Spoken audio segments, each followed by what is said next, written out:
sampaikan, yaitu yang pertama tentang bagaimana konsep ya atau prinsip rehabilitasi medik pada kasus muskuloskeletal. Oke. Yang kedua tentang modalitas fisik. Kemudian yang ketiga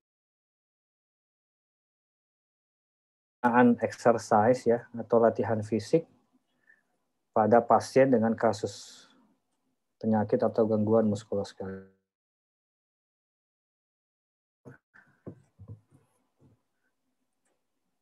Kedengaran suaraku. Nurholis siapa tadi?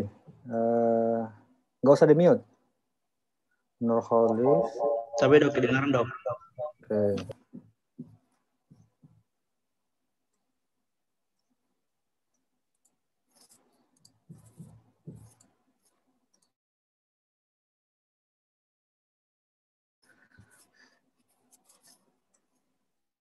Salah satunya nggak usah di-mute gitu ya, biar saya langsung.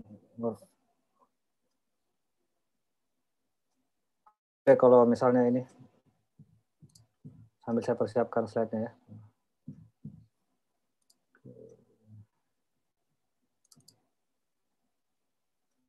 Udah kelihatan deh? Tapi dok, kelihatan dok. Tapi dok, iya dok.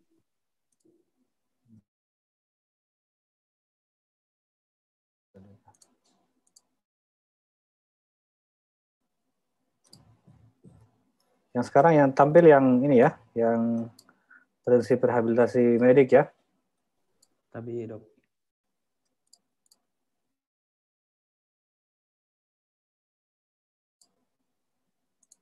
Halo. Tapi dok, prinsip rehabilitasi muskular. Tapi dok, iya dok. Oke, ya. Oke, sebelum mulai saya mau tanya kalian, apa sih itu yang kalau kita berbicara muskuloskeletal, bicara terkait apa? Silakan. Tapi dok, berbicara tentang tulang-tulang dan otot-otot pada manusia dok. Tapi Oke. Siapa tadi tuh? Izah ya. Terima kasih Izah. tapi iya dok.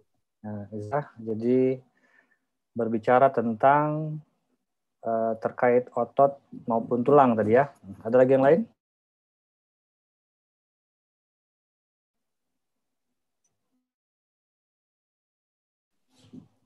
Tapi dok, izin menjawab dok. Ya. Tapi dok, kalau terkait muskuloskeletal itu sendiri, sistem yang melibatkan antara muskulo atau otot, skeletal, tulang-tulang beserta persendian dok. Tapi dok. Oke. Terima kasih. Apa nih? Siapa nama tadi?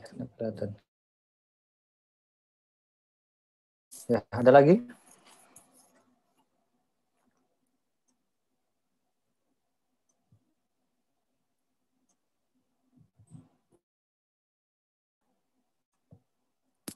Cukup ya. Jadi kalau kita melihat sistem muskuloskeletal, memang lebih banyak kalau sesuai dengan namanya ya, muskuloskeletal, tulang dan otot gitu ya. Jadi sebenarnya itu perwakilan saja bahwa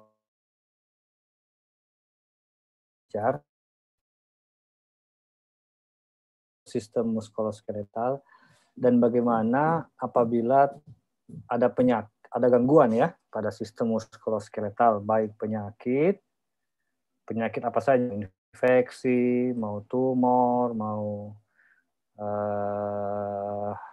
penyakit degeneratif gitu ya, atau cedera ya, atau karena trauma. Oke. Yang mengenai sistem gangguan muskuloskeletal. Nah, kalau sistem muskuloskeletal berarti kita sendi maupun otot gitu ya. Kalau kalian bisa lihat itu fungsi utamanya apa itu kira-kira muskuloskeletal?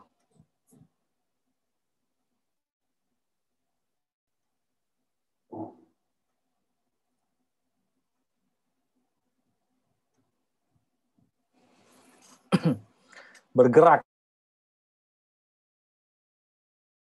ubah posisi dari berarti terjadi gerakan pada sendi pergelangan kaki, lutut, dan panggul, gitu ya, sehingga mengubah posisi kita dari duduk ke berdiri. Oke. Tulangnya harus kuat. Ya kalau ada frak di betismu ya nggak bisa kan. Ada penyakit di betis mungkin agak susah. Berarti harus sendinya harus normal dalam arti bisa Oke. Ototnya kuat untuk menggerakkan sendi itu. Oke. Jadi secara simpel seperti itu. Jadi kalau misalnya ada penyakit itu bisa menjadi mengganggu fungsi dari gerakan tersebut, misalnya dari duduk berdiri. Oke. Kalian sudah belajar tentang penyakit. Ya, baik penyakit infeksi, apa itu yang mengenai tulang, mengenai otot, yang mengenai sendi gitu ya. Sudah belajar anatomi dan sebagainya juga. Nah, pada kesempatan kali ini saya akan mengajar upaya rehabilitasi dalam pada kasus-kasus penyakit muskuloskeletal. Nah, kenapa tadi saya berbicara apa sih fungsi utama dari sistem muskuloskeletal yang notabene adalah gerakan gitu ya, bergerak. Nah, itu nanti erat kaitannya dengan bagaimana kita mau dari adik-adik semua upaya rehabilitasi. Ada yang bisa jelaskan ke saya?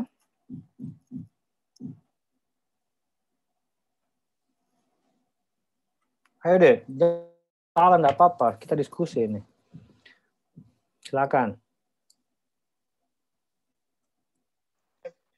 Silakan.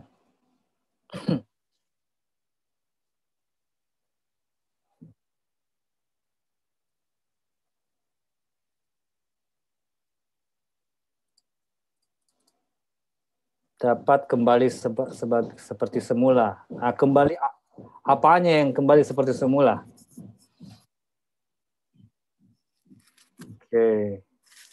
Oke. Jadi secara umum bisa misalnya karena penyakit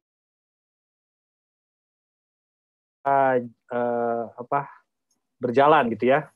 Sakit kalau dia jalan misalnya. Kan? Pasti terganggu fungsinya untuk berjalan kan?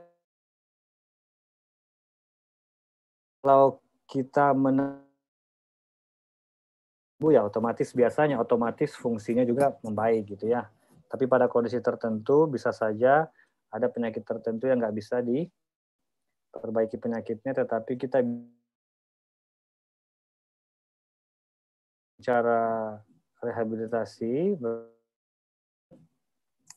fungsi karena pasien kita selain terkena dampak karena penyakitnya ya, misalnya ada nyeri dan sebagainya, tetapi penyakit itu juga memberikan dampak ke status fungsionalnya ya. Status fungsionalnya nanti kita akan bahas apa itu. Oke. Kalau kita bahasa sederhana, memulihkan fungsi yang sudah ada tapi karena penyakit atau cedera dia terganggu, kemudian kita akan kembalikan lagi fungsi itu. Tapi bisa saja misalnya pada anak-anak misalnya yang belum berjalan ya berarti bukan mengembalikan fungsi gitu ya. Bisa tapi belum bisa kalau itu istilahnya habilitasi ya. Enggak pakai re depannya. Kalau rehabilitasi itu mengembalikan fungsi yang terdampak atau berkurang karena penyakit, habilitasi mengoptimalkan fungsi yang harusnya dia bisa, tetapi dia tidak bisa karena penyakit. Oke, cukup jelas ya? Misalnya anak umur 2 tahun harusnya sudah bisa berdiri berjalan, tetapi dia belum pernah bisa berdiri dan berjalan. Berarti dia terjadi gangguan. Adalah upaya istilahnya kita sebut habilitasi ya. Tapi hampir sama kok nanti upayanya, mirip. Cuman kalau yang re mengembalikan yang sudah pernah, kalau H yang yang belum pernah dimiliki, tapi kita mau mengoptimalkan ke arah situ. Dan belajar 4 pendekatan utama pelayanan promotif, preventif, kuratif, rehabilitasi. Kalau kita lihat dari segi onset penyakit atau cedera ya, misalnya onsetnya kapan. Kalau cedera ya pas cedera namanya onsetnya ya. Nah, promotif preventif lebih ke arah upaya untuk mencegah supaya tidak kena penyakit, oke? Dengan mengupayakan sehat. Kalau kuratif pendekatannya menyembuhkan penyakit gitu ya. Medis yang tepat, namanya apa, patologinya apa, kemudian diupayakan disembuhkan penyakitnya. Ya, tetapi sekali lagi tadi saya bilang ada penyakit yang bisa disembuhkan, ada yang tidak. Apa contoh yang tidak sakit? Dalam arti tidak bisa betul-betul sembuh. Kalau infeksi bisa nggak sembuh?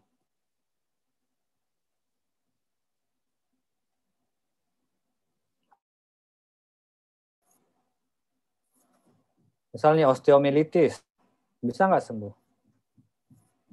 Tabe dok, bisa dok, tabe. Oke, osteomyelitis kalau kita beri sembuh ya, hilang dalam arti proses penyakitnya hilang gitu, karena bakterinya sudah kita matikan, proses infeksinya berhenti gitu ya. Tapi ada nggak penyakit yang tidak bisa sembuh?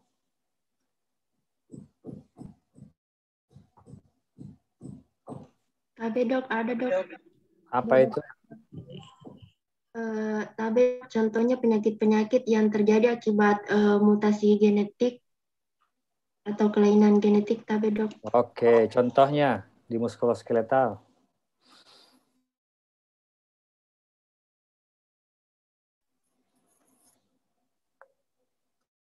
Ya, jadi penyakit keturunan ya. Kalau di penyakit apa tuh yang sudah? Dokter Ihsan kalau nggak salah ngajar ya itu, bukan ya?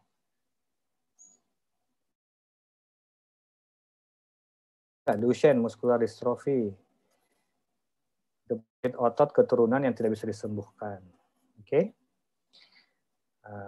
Jadi dia hanya upaya paliatif istilahnya. Terbagi dua, ada yang bisa disembuhkan.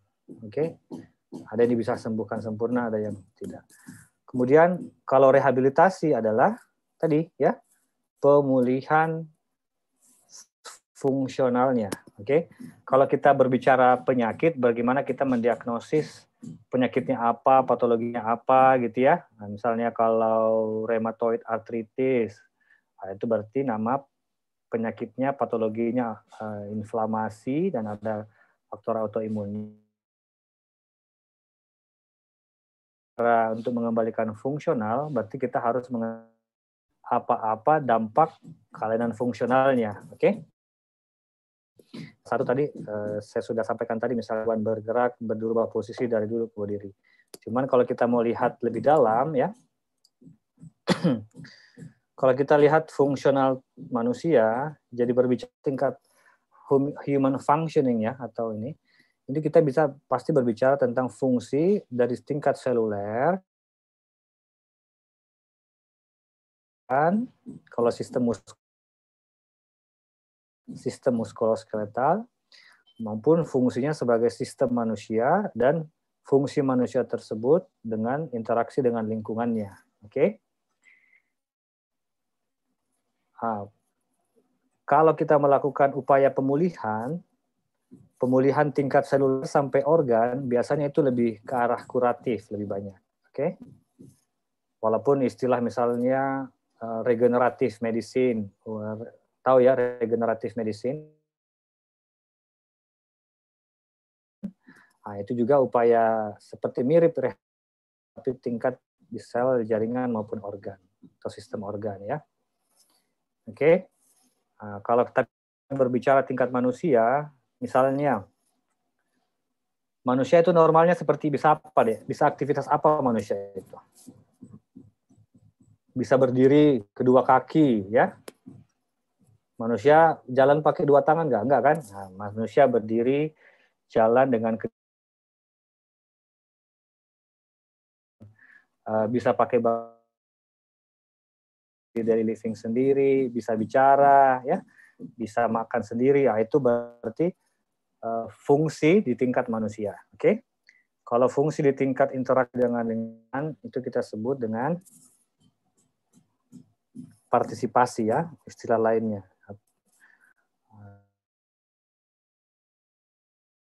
Melakukan fungsi saya sebagai kamu adik-adik sekalian ikut kuliah ini fungsi sebagai mahasiswa gitu belajar, nah, itu human functioning juga ya, tetapi di tingkat lebih tinggi. Oke, ada interaksi di situ. Oke, di sini cukup jelas deh. Oke, kalau secara garis besar kita bagi 3 ya. Ada fungsi manusia di tingkat struktur dan fungsi tubuh sampai sistem organ tadi ya.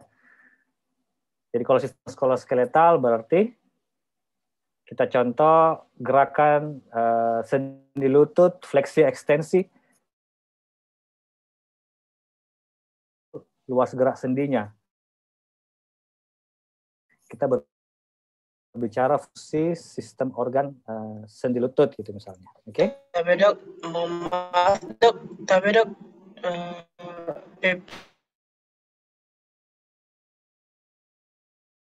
sekarang dipartisipasi berarti interaksi dengan lingkungan, misalnya pekerjaan gitu ya, hobi, aktivitas sosial, itu masuk di sini. Oke. Nah, kalau kita berbicara rehabilitasi, nanti selain bagaimana mengobati penyakitnya, berarti kita tujuannya adalah untuk mengembalikan fungsi normalnya manusia seperti apa, itu baik di tingkat struktur fungsi tubuhnya, tingkat aktivitasnya, maupun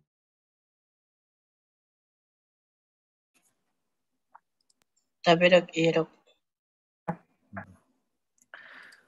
Ini WHO melakukan klasifikasi gitu ya. Jadi kalau kita berbicara penyakit itu ada istilah International Classification of Disease gitu ya.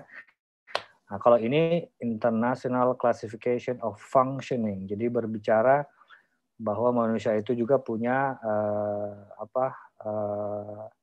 fungsi gitu ya. Nah, di sini ada juga klasifikasinya.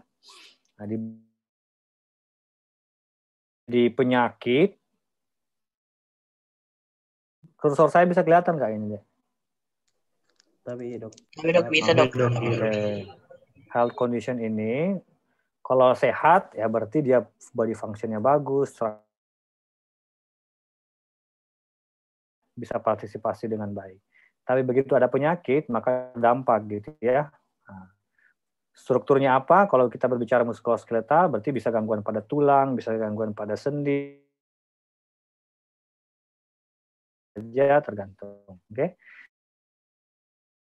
Pada activity, ya, misalnya ada nyeri di lutut karena OA, osteoartritis di lutut gitu.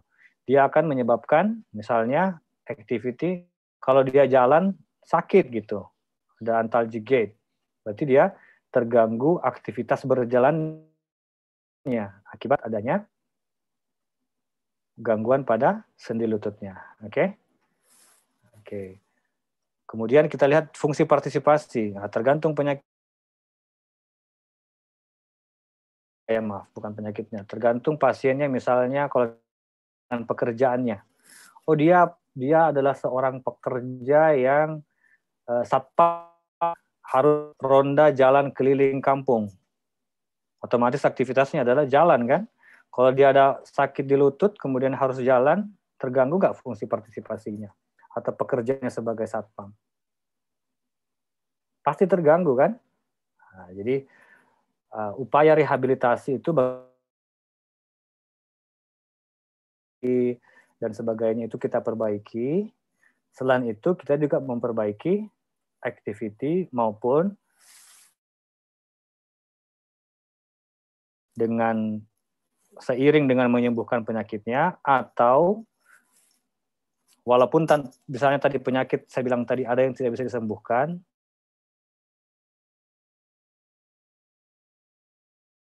jalan bisa jalan tapi tidak nyeri, walaupun ada OA-nya itu bisa gitu ya.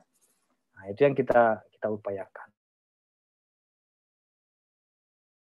Amputasi kaki. Tahu kan amputasi kaki, Dek? Halo? Ya, misalnya dipotong, ada tumor osteosarkoma misalnya di lutut, di tulang di betis gitu ya, atau di paha, dipotong kakinya. Jadi body structure yang terganggu berarti ada tumor dipotong, berarti hilangnya struktur femur ke bawah gitu ya.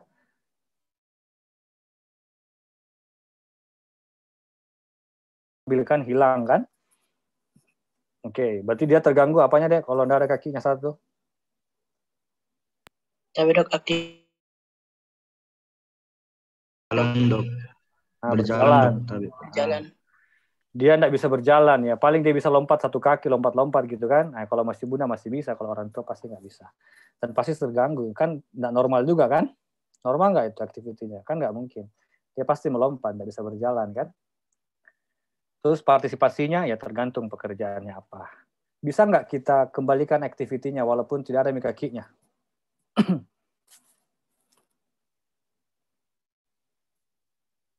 Dengan? Nah, itu contohnya gitu ya. Jadi kita bisa mengembalikan, merehabilitasi dia bisa berjalan seperti normal kembali, walaupun kita tidak perbaiki struktur yang hilang. Itu salah satu contoh ya konsep. Tetapi kita bisa membuat dia berjalan kembali dengan menggunakan kaki palsu misalnya. Oke? Dan mungkin bahkan dia bisa bekerja kembali dengan kaki palsu. Nah, kalau teknologi kaki palsunya bagus, nah itu bisa sama dengan, kalau apalagi kalau pakai celana panjang gitu ya, ya bisa nggak tahu bedanya ini dia ada kaki palsu. Cukup jelas deh ya sampai di sini konsepnya. Tapi dok, iya dok. Oke. Di sini juga menyebutkan ada dua kontekstual faktor gitu ya. Kontekstual berarti ada environmental factor gitu ya. Contoh,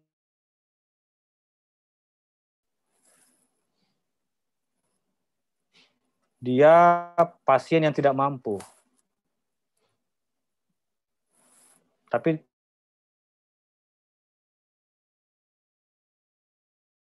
pasti dia nggak bisa jalan lagi gitu ya dengan normal karena dia nggak mampu gitu ya. Personal faktor misalnya dia nggak mampu gitu ya, nggak mampu untuk beli. Kalau environmental faktornya misalnya ada BPJS yang tanggung, sekarang belum tanggung kaki palsu, hanya tanggung cuma 2,5 juta, nggak cukup gitu ya. Nah, ya pasti nggak bisa, walaupun dia punya potensi untuk berjalan, tetapi karena ada faktor personal, mau jadi peran penting dari dua faktor ini juga cukup penting ya untuk upaya rehabilitasi. Oke? Personal juga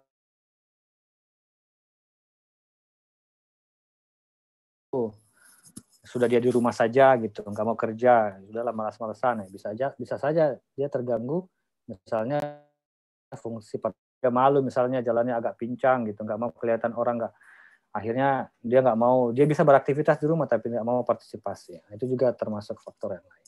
Oke, cukup jelas deh.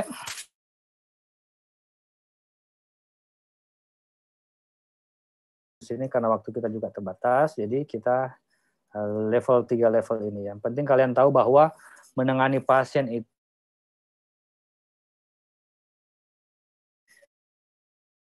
tetapi bagaimana dampak penyakit itu terhadap kemampuan atau status fungsionalnya. Oke?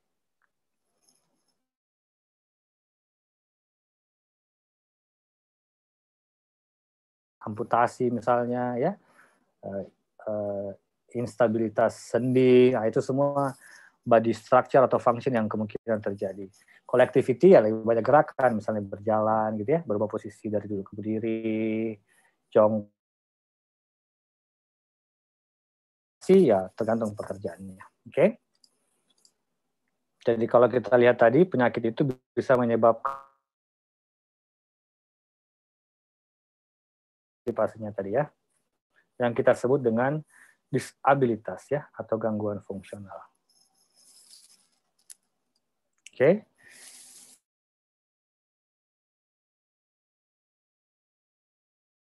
Supaya bisa lebih.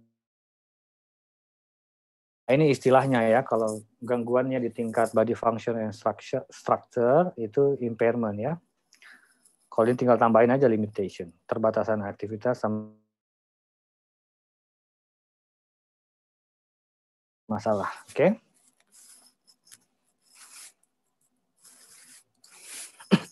Yang berikutnya yang saya mau bisa saja penyakit atau cedera itu kalau kita hanya berorientasi menyembuhkan penyakit tanpa activity maupun partisipasinya dengan program rehabilitasi yang adekuat, itu justru nanti bisa menetap, bisa memburuk gitu ya, karena ada akibat dari terutama imobilisasi.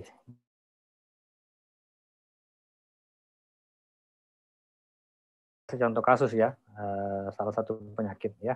Jadi intinya kalau kita tidak melakukan program rehabilitasi yang adekuat, turun, misalnya yang normal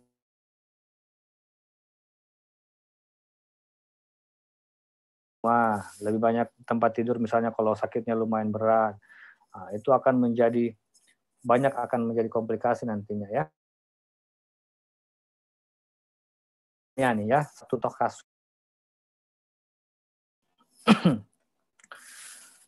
Ini karena bukan slideshow jadi langsung muncul semua ya. Biasanya kalau saya slide ini muncul satu-satu, tapi nggak apa-apa lah ya. Kalian fokus aja di.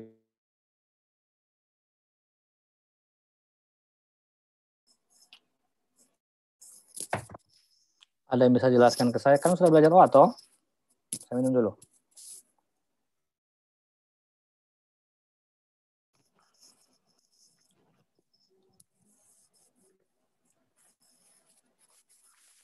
Halo? Tapi dok, degradasi sendi dok. Ini ada tulisannya lagi di sini nih. Nih. Degenerasi sendi, tapi harus jelas dulu ya. Degenerasi sendi yang paling tulang rawan, oke? Okay? Ya. Jadi ini gambarnya ini, kalian bisa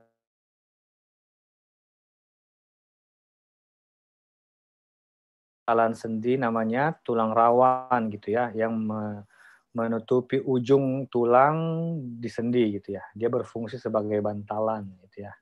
Oke. Penipisan pada tulang rawan tersebut ya. Mulai dari menipis, lama-lama robek, erosi gitu ya, sampai habis.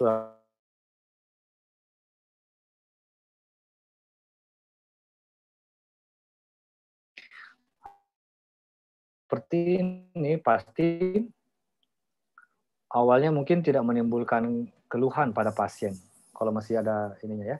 Tapi begitu bisa muncul nyeri gitu ya, nyeri dan inflamasi sendi. Oke. Nah, ini contoh kita ambil sendi lutut ya. Berarti nanti pasiennya akan mengalami apa tadi Dek? Gangguan. Ini misalnya berarti ini adalah impairment, gangguan pada body structure and function-nya. Oke. Nah, ini berikutnya akan terjadi gangguan TOA di lutut, kesulitan saat berdiri, berubah posisi duduk ke berdiri dan berjalan. Menyebabkan dia antalgic gait, gitu ya.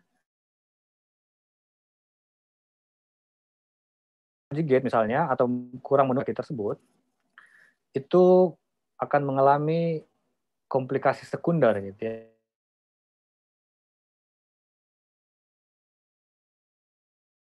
Kan melemah atau menjadi atrofi gitu ya, terjadi kelemahan dan atrofi otot. Misalnya pada tahap yang lebih lanjut, dia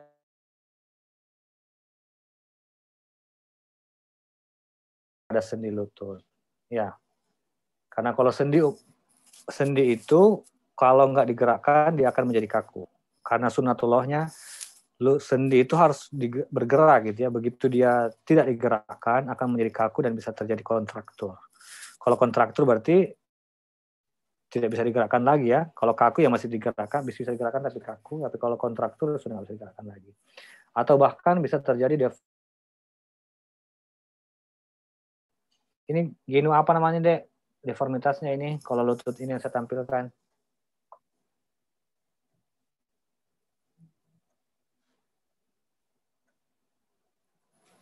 Halo?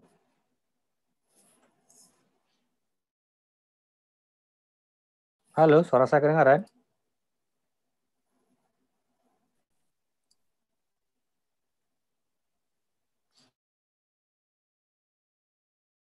Banyak ini yang ada videonya tapi tidak ada mukanya gitu ya.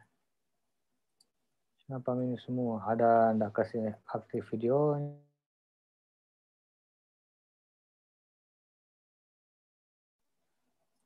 Sebenarnya kalau ini kan terserah kalian ya, mau belajar mau tidak ya terserah. Yang penting kan saya sudah kalian sudah besar semua. Ini banyaknya ya, ada videonya tapi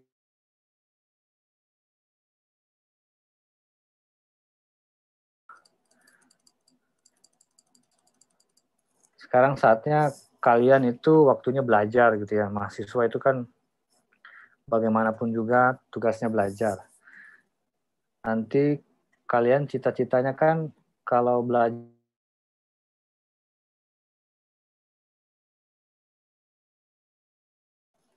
Halo? Tapi ya jadi dokter dok. Jadi dokter kan. Kalau dokter menangani apa? Pasien kan? Tapi ya dok. Oke. Kalau misalnya kamu menangani pasien, mengobati pasien, salah mendiagnosis, salah memberi obat, karena ketidaktahuan menurut kalian.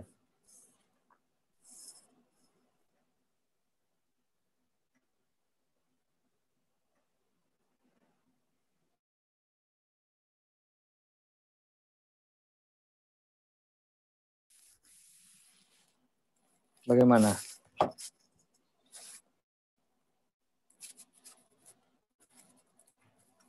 Kasihan kan pasiennya? Tapi dok, iya. Kalau teknik mesin, perbaiki salah ya dibongkar lagi, dipasang lagi. Kalau pasien, ya tapi kalau dampaknya berat, hati-hati, kasihan bisa sampai pasien meninggal atau cedera atau lumpuh dan sebagainya bisa saja ya.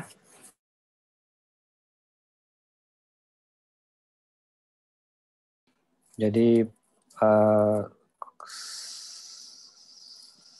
saya berbagi ini gini ya, maksudnya belajar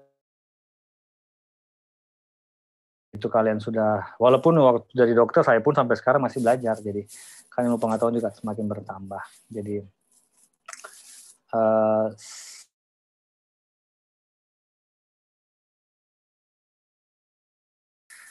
memang belajar di kedokteran banyak belajarnya, pasti banyak juga yang sulit.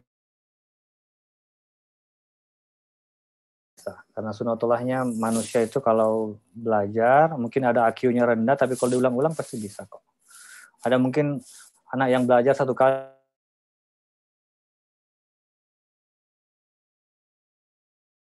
hafal baru bisa, tapi kan yang penting sama-sama bisa kan. Jadi tidak ada alasan untuk tidak. Yang penting adalah yang pertama adalah niatnya, oke? Niat dan ketulusan dan komitmen dan disiplin untuk belajar. Ya, ya pasti kalau nggak ikut kuliah ya pasti ngikut kuliah aja kadang kita nggak ngerti, apalagi nggak ikut kuliah kan.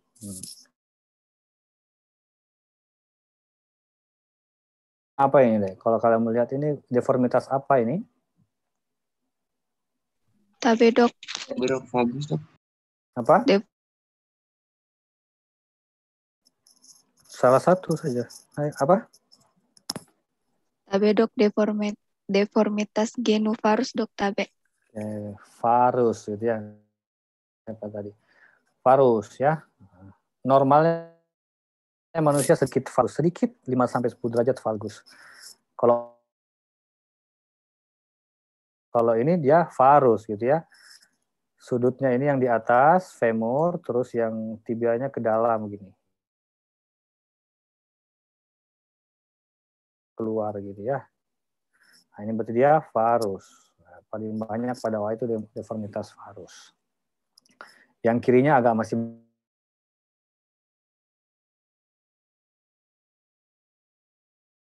ini sama ada varus. Oke. Nah, jadi apalagi di sini deh kalian bisa lihat ini. Lihat ototnya ini.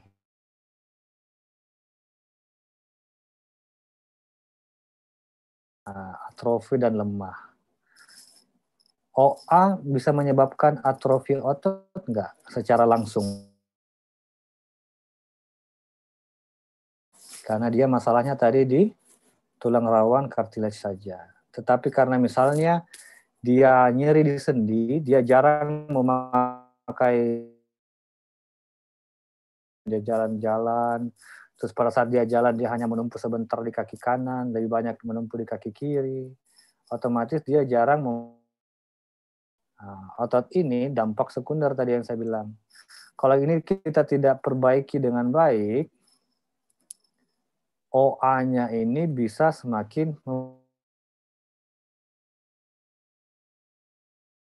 menjaga kestabilan sendi lutut. Ya. Sendi itu stabil, ligamen ya di daerah situ, sama otot. Ya, menentukan kestabilan sendi ada ligamen, jaringan.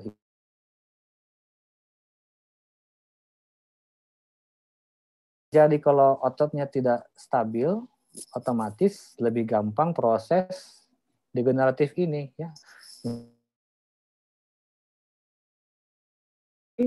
Bagus ya. Tapi kalau dia gerakannya gini-gini tidak stabil, tambah aus ini bandalannya ya, terjadi gesekan berlebihan. Oke.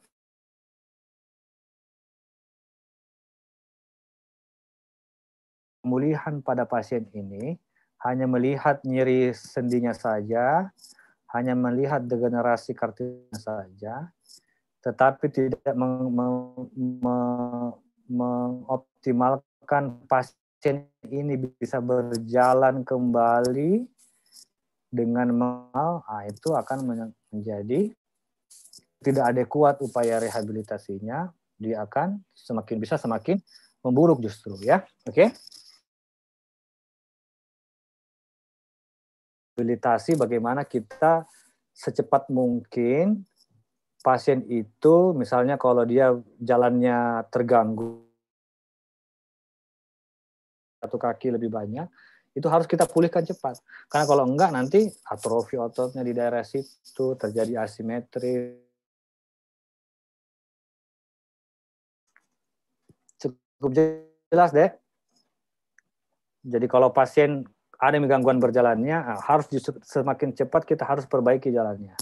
Dia nggak bisa duduk berdiri, semakin cepat kita harus perbaiki. Oke? Karena kalau enggak, akan terjadi inactivity, imobilisasi, mengalami pasien semakin berat. Oke? Kalau ini sindrom imobilisasi yang ekstrim misalnya ya, misalnya duduk lama, baring lama, misalnya fraktur medula spinalis menyebabkan paraplegia, nggak bisa jalan, pasiennya baring terus, sudah bisa terjadi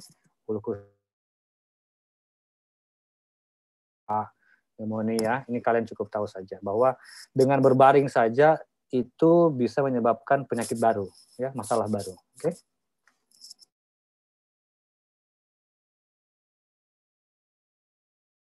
Loh-nya harus bergerak gitu ya. Oke. Cukup jelas di sini ya. Ini konsep bisa terjadi kontraktur, kelemahan atrofi otot maupun disuse osteoporosis ya. Jadi osteoporosis bukan hanya bisa terjadi pada orang tua,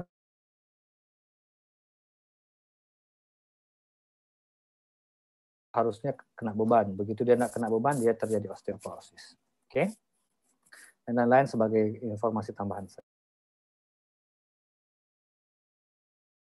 Jadi, baik setelah penyakitnya selesai maupun justru lebih penting sebelum atau sejak penyakit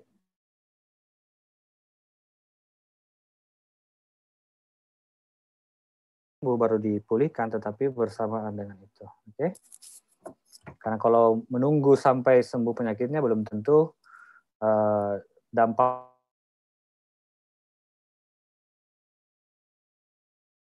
ya, jadi ada early rehabilitasi namanya. Oke? Jadi apa tujuan rehabilitasi medik? Yang pertama adalah penyakit OA misalnya tadi, bagaimana supaya kita mencegah terjadi gangguan. Anggaplah kita pilih fungsi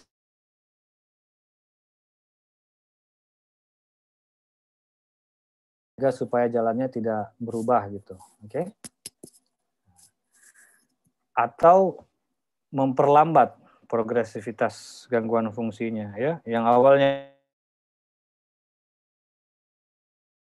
ya. Nah, itu memperlambat. Kalau proses degeneratif biasanya kita memperlambat karena tidak bisa disembuhkan.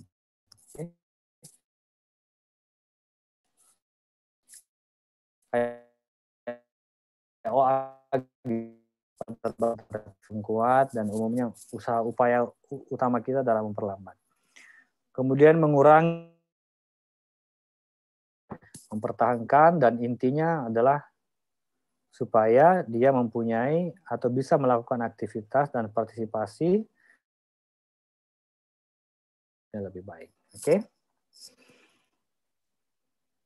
Sampai di sini cukup jelas, Dek? Tapi dok. Oke, ya. Jadi kalau kita level tadi kan, body structure and function. Jadi kalau body structure-nya adalah tergantung ya, bone, joint, bisa terjadi bone bisa fraktur, infeksi dan sebagainya ya. Muscle bisa terjadi kelemahan, robekan otot, tendon,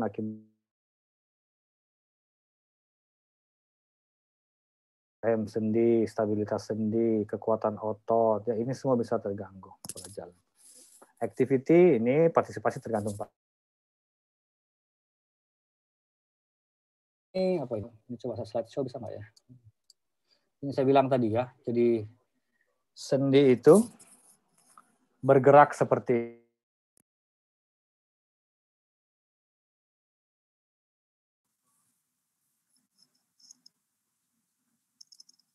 kedengaran nggak deh? Tapi dok tidak bergerak videonya dok.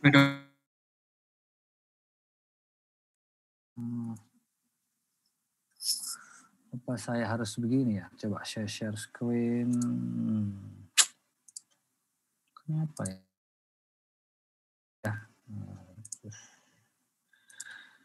Kalau gini? Tapi iya dok. Tapi dok bergerak dok. Oh ya begini aja kali ya. Waktu sharing stop. Nah, lihat ini. Sendi bergerak ini kan pasti yang menggerakkan apa sendi itu? Otot ya. Otot yang menggerakkan sendi itu. Tetapi sendi itu harus stabil ya. Harus stabil dalam arti ada pegangannya gitu. Nah. Kemudian otot yang tadi kalau kekuatannya tidak rata, tidak ini bisa saja walaupun ligamennya menjadi smooth, tidak bagus gerakannya. Jadi penting di sini fungsi gerakan itu, kekuatan otot itu sangat penting untuk kestabilan sendi, gitu ya. Jadi kalau kita melihat fungsi ini, body structure, body function, body activity-nya ya tergantung ya. Kalau kaki ya berarti fungsi berjalan. Kalau tangan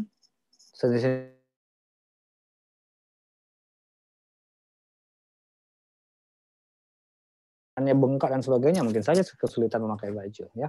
Atau pekerjaan misalnya menulis dan sebagainya ya. Itu bisa dikembalikan.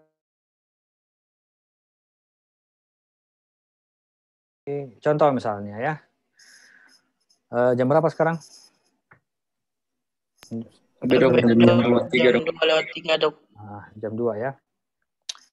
Nanti yang 2 materi berikutnya mungkin agak cepat. Ini contoh tadi, anggaplah artritis, misalnya ya, major problem pada penyakit. Nanti kan kalian sudah belajar penyakitnya. Ini saya kasih contoh kasus saja. Jadi kita berbicara dulu diagnosisnya apa, kemudian major problemnya apa, bagaimana kita menangani problem tersebut. Oke? Jadi major problem pada OA misalnya nyeri gitu ya, nyeri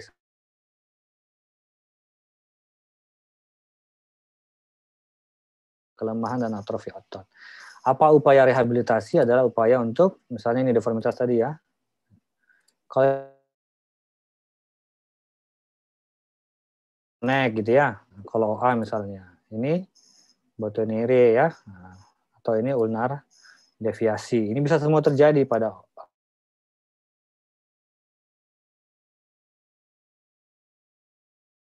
ini ya. Jadi rheumatoid arthritis misalnya, ya mungkin patologinya di sendi saja, mungkin nyeri sendi awalnya, tapi bagaimana supaya walaupun dia rheumatoid arthritis, tetapi minimal mencegah supaya tidak terjadi model seperti ini kan, seperti itu. Goalnya adalah misalnya menghilangkan nyeri dengan medikamentosa kalian sudah pelajari, modalitas fisik nanti saya ajarkan juga ini. Jadi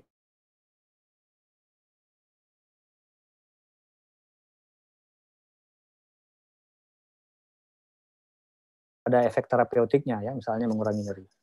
Kemudian kalau OA misalnya tadi kita mencegah ya konservasi sendi, penurunan berat badan, atau mencegah gangguan fungsional sekunder tadi ya, dengan melakukan latihan exercise dan saya ajarkan kan kecacatan. Ya. Misalnya dia bisa jalan tapi nyeri, atau dia bisa sulit berjalan, dia belum hilang dengan ini belum hilang, bisa misalnya kasih alat bantu tongkat misalnya, atau dengan menggunakan brace misalnya ya. Oke, nah, itu yang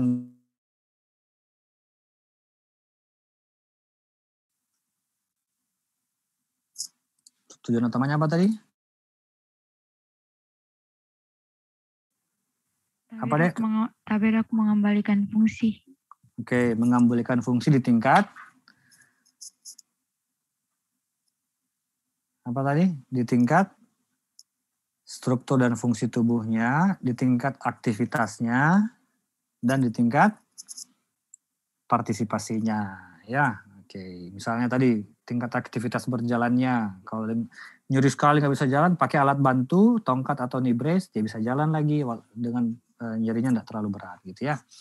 Yang penting dia masih bisa jalan, karena bisa berjalan jauh lebih baik dibanding dia di tempat tidur atau kursi roda. Oke.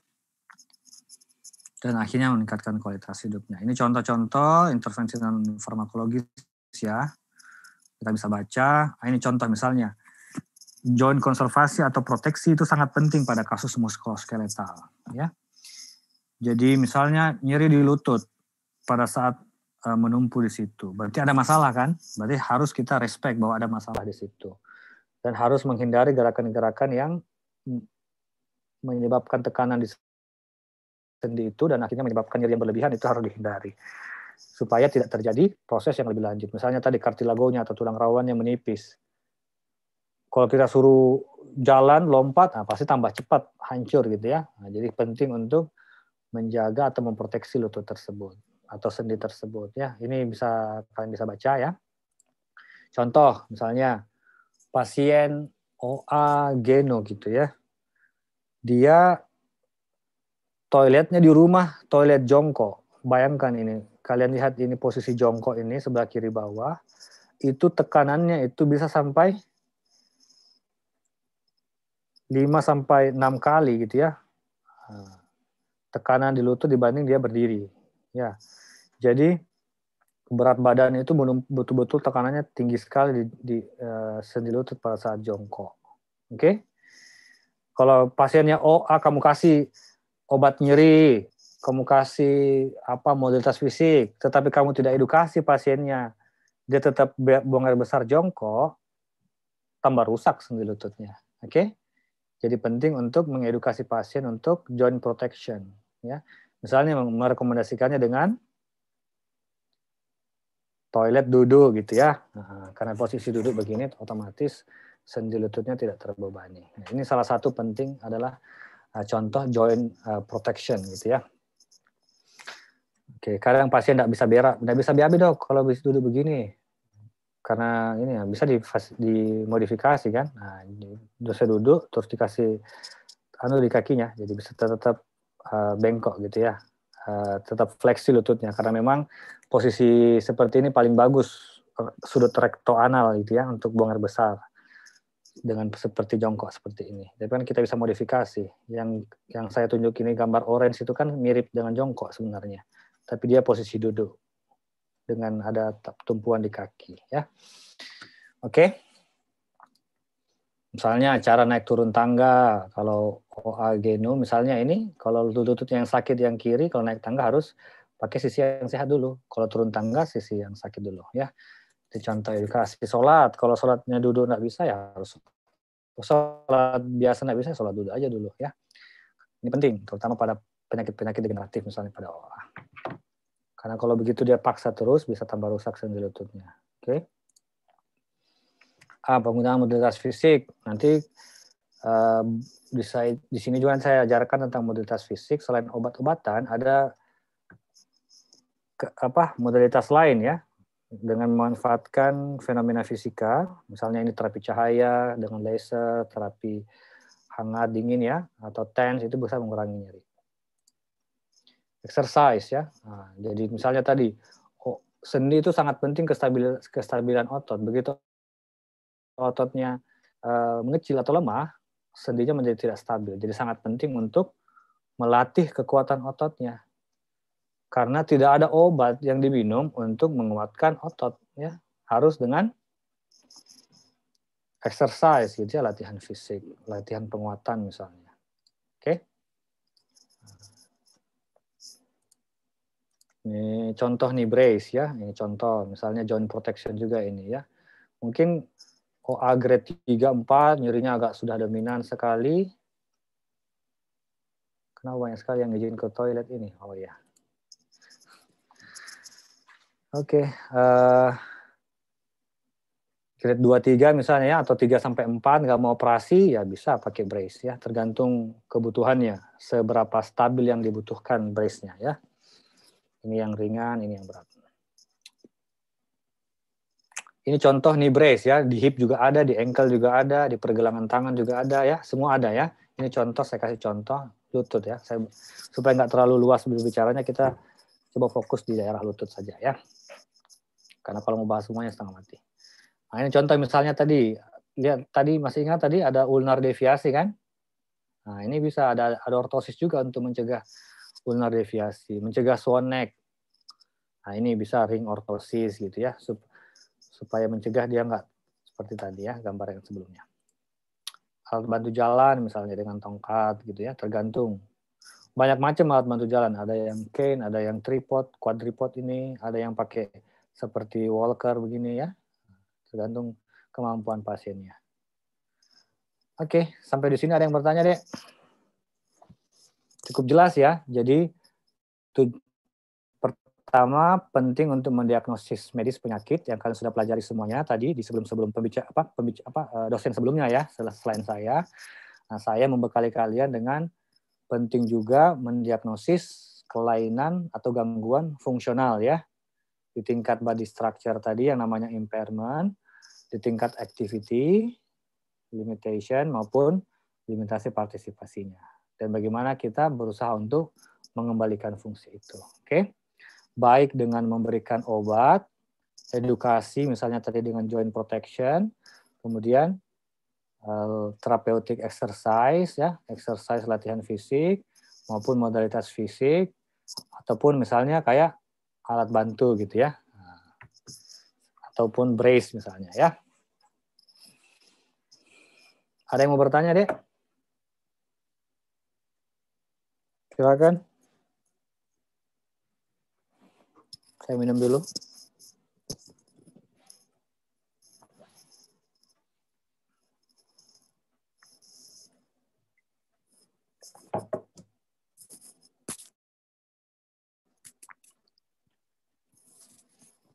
Halo.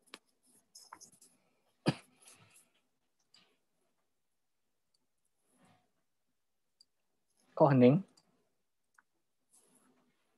Suara saya kedengaran? Tapi dok, iya dok, kedengaran dok. Kalian merasakan nggak dampak imobilisasi sekarang? Duduk 1 jam lebih, sakit punggungnya. Ya. Saya mau berdiri. Iya dok. Saya mau berdiri dulu, gerak-gerak dulu. Aduh, biar ini. Kalian nggak bertanya? Saya pindah posisi berdiri dulu ya, nah. Saya pindahin laptop, posisi berdiri dulu. Nah, sekarang saya berdiri. Kalian boleh mengikuti saya. Supaya nggak capek duduk. Sekarang saya berdiri. Oke. Nah, kalau ini saya perkenalan saja ya. Kalau kalian nanti bisa menjelaskan ke pasien juga. Nanti kan kalau dokter umum itu nanti belajar rehabilitasi medik dasar. Bagaimana mengenali, mendiagnosis penyakit, kemudian mengenali kelainan fungsionalnya, itu bisa dirujuk ke rumah sakit ya. Nah, kalau di rumah sakit, pelayanan rehabilitasi medik itu dalam bentuk tim ya, multidisiplin. Di situ ada selain dokter, ada tenaga lain ya, fisioterapis, terapis okupasi, terapis bicara, ada ahli prostesis, ortosis ya. Ortosis itu seperti knee brace tadi ya, prostesis itu seperti kaki palsu, psikolog, perawat, dan pekerja sosial medis ya. Jadi ini yang kita biasa, kalau muskuloskeletal ya lebih banyak memang kayak gangguan postural, itu diagnosisnya motion analysis, bagaimana ada kelainan gerakan, ini menyebab masalahnya apa. Karena kan kita memperbaiki cara jalan saja misalnya. Jalan yang deviasi atau bermasalah, ya kita harus diagnosis dulu kelainan jalannya seperti apa yang menyebabkan kelainan jalan tersebut, ya, bagaimana mengoreksinya. Nah, itu yang berarti ada misalnya seperti ini ya, gait motion analysis ya, dan sebagainya. Ini misalnya alat untuk mengetahui kekuatan otot seberapa dan sebagainya. Ini fisioterapi ya, terutama untuk manual terapi ya. Kondisi tertentu misalnya kontraktur sendi atau stiffness, itu nggak ada obatnya, nggak ada obat minumnya, atau harus di stretching, ada manipulasi sendi istilahnya ya, latihan berdiri jalan ya, dan sebagainya. Pakai modalitas fisik nanti saya jelaskan, terapi bicara, kalau muskuloskeletal nggak ada kayaknya yang gangguan ini, tapi ini sebagai perkenalan, misalnya anak-anak gangguan keterlambatan bicara atau stroke gitu ya, itu bisa. Ini OT untuk fungsi misalnya RA misalnya, contoh kiri bawah ini ya, rheumatoid arthritis itu biasanya susah, kadang sendinya sudah nggak bisa tekuk lagi dan sebagainya. Walaupun ini sebenarnya bukan RA, ini kelumpuhan kalau yang ini contoh di gambarnya ya. RA juga karena pada kondisi tertentu dia nggak bisa megang sendok, sempit ya, bisa dikasih pegangan yang lebih besar gitu ya, karena sudah terjadi kontraktur sendi. Yang penting kan dia bisa makan misalnya kan, bukan harus memegang sendok yang normal, sendok yang tipis, tetapi yang penting dia bisa memegang sendok walaupun sendoknya dengan modifikasi. Oke? Kan tadi tujuannya supaya dia bisa mandiri, aktif sendiri, maupun partisipasi. Bantu, ini ortosis. Oke. Saya pikir sudah di sini ya yang masalah konsep rehabilitasinya. Saya tanya satu orang ya, supaya saya bisa ada feedback. Saya tanya dulu siapa yang paling belakang biasanya tuh. Kan kalau Zoom itu yang sering bicara biasanya di depan. Nah, sekarang saya mau tanya yang paling belakang. Kenapa banyak yang aktif videonya ini? Malika Balkis.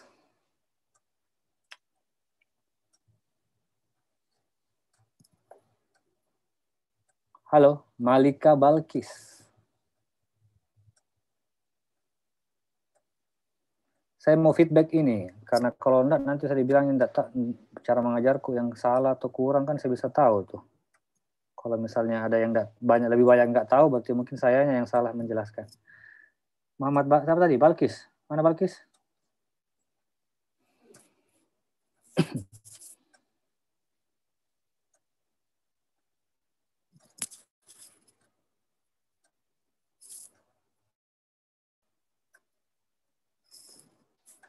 Mana Balkis?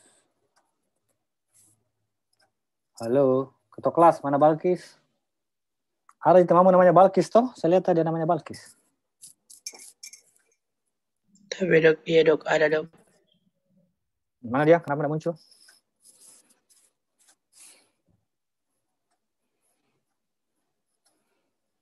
Dilapor Dokter Mahmud ini. Mana nih? Dokter Mahmud tak dekat nih sekarang deh. Dokter Zata, saya lapor sama Dokter Zata ini. Mana? Balkis. Khalid Hidayat Al-Ihsan. Nih panjangnya namanya. Khalid Hidayat Al-Ihsan. Ada nama, tidak ada gambar, tidak ada suara. Tidak ada gambar. Tapi oh. Mana mukamu deh? Saya lihat. Tapi iya dok. Oke. Kenapa mukamu tidak kelihatan sekali? Kasih turun-turun sedikit. Bisa kamu jelaskan ke saya apa yang kamu tahu setelah kuliah sama saya ini?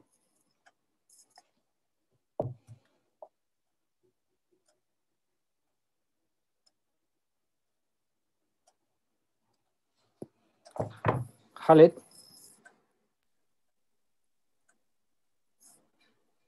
Mana nih Khalid?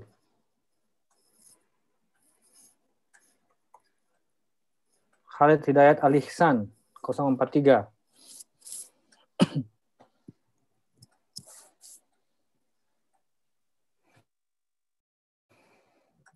Deh, mau pergi praktek ini, mana? Berapa ini? Jam 2:30 nih. Mana Al-Ihsan? Khalid Hidayat Al-Ihsan.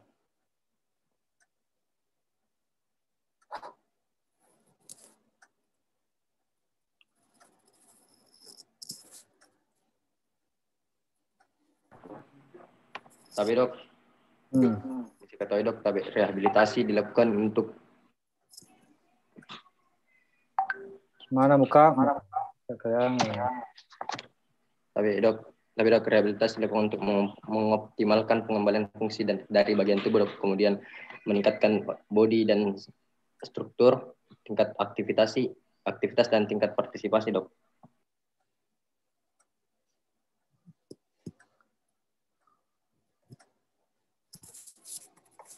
Apalagi?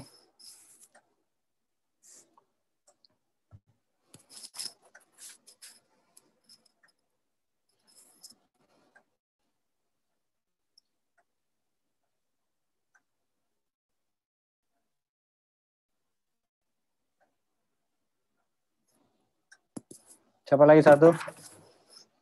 Bisa jelaskan kalau saya tunjuk lagi satu. Muhammad Rida.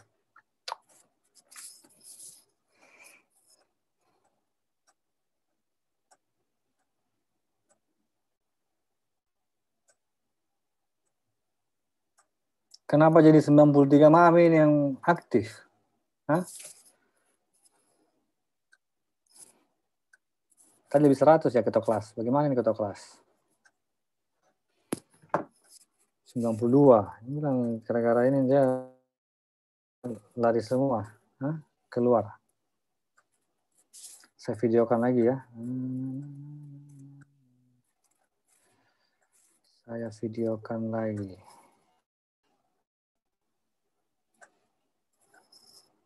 Saya video lagi partisipasinya.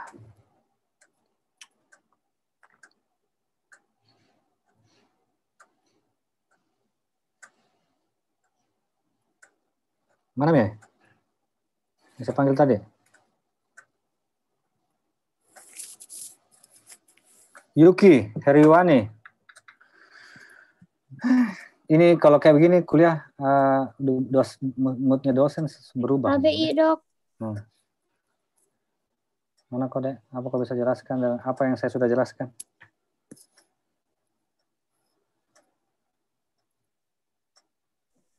KBI dok. Osteoartritis ini ada masalah utamanya, degenerasi kartilago, nyeri dan inflamasi sendi. Terus ada komplikasi sekunder, ada kelemahan dan atrofi otot, ada keterbatasan ROM, kontraktur sendi, ada deformitas sendi. Tujuan rehabilitasi medik ada mencegah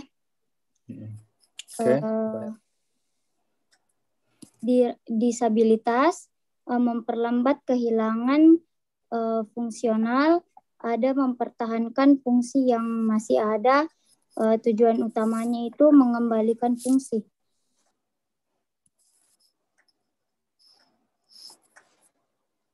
Hilang suaranya ya?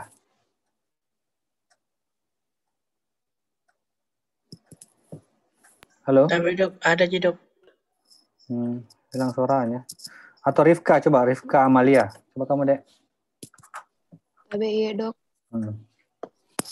Tapi dok, untuk rehabilitasi itu tadi dilakukan untuk mengoptimalkan pengembalian fungsi dari bagian tubuh. Kemudian dilakukan juga rehabilitasi itu agar pasien yang terkena disabilitas ini lebih mandiri walaupun tidak seperti pada normalnya. Kemudian adapun tujuan dari rehabilitasi medik itu untuk mempertahankan fungsi yang masih ada, mencegah disabilitas, memperlambat kehilangan fungsional, melatih untuk mencapai level aktivitas dan partisipasi seoptimal mungkin. Ada berapa level tadi? Tiga level yang saya sampaikan tadi apa? 3 level.